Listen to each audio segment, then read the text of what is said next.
राजपूत है और आज 6 बजे हमारे घर पे पत्थर पित्थर मारने लगे लड़के लोग। कल भी कंप्लेंट दिया, कल भी मेरी मम्मी का सिर भी फाड़ दिया, भाई लोग को घर से मार के भगा दिया। आज तो फिर वो लोग ने हद ही कर दी, मेरे को कपड़े फिकड़े फाड़ के मेरे को नंगा करके उधर रास्ते पे मारा है बहुत। मेरी माँ को भी बहुत मारा है, बाल बिल सब काट दिया, हमारा बाल बिल सब काट दिया। वो खून का रास्ते पे एकदम सुला सुला के मारा, चप्पल का हार भी पहनाया, हमको पूरा कपड़ा फाड़ दिया हमारा। बस हमको न्याय चाहिए और दूसरा कुछ भी नहीं चाहिए। इस घटना में कितने लोग शामिल थे?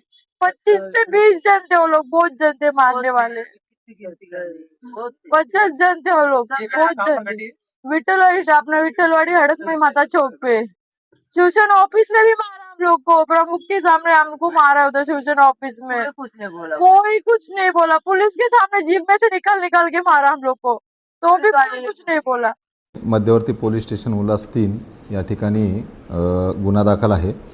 गुन्हा रजिस्टर क्रमांक 205/26 याच्यामध्ये भारतीय न्याय संहिता कलम 118(2), 115(2), 351(2)(3), 352, 189(2)(4) आणि 3(5) प्रमाणे गुन्हा दाखल आहे। याच्यामध्ये एकूण 7 आरोपी आपण निष्पन्न केलेले आहेत। त्यापैकी 2 आरोपींना अटक केलेलं आहे।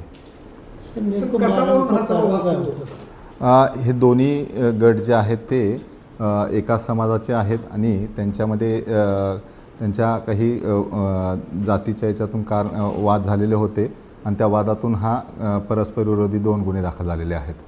सर, मंदिरात येऊ नका असं त्यांना सांगितलं जात होतं। हो, या अनुषंगाने तपास चालू आहे आणि या तपासामध्ये ज्या काही गोष्टी निष्पन्न होतील त्या पद्धतीनं आम्ही त्यांच्यावर अतिरिक्त सेक्शन लावून कारवाई करत आहोत। तर एकूण किती जण जखमी आहेत याच्यामध्ये आणि किती जणांना अटक केलेली आहे? याच्यामध्ये अजून काही गुन्हे दाखल करण्याचे? याच्यामध्ये जखमीवर उपचार झालेले आहेत आणि त्या अनुषंगानं आतापर्यंत जे 7 आरोपी निष्पन्न केलेले आहेत आणि त्यापैकी 2 आरोपींना आपण अटक केलेली आहे।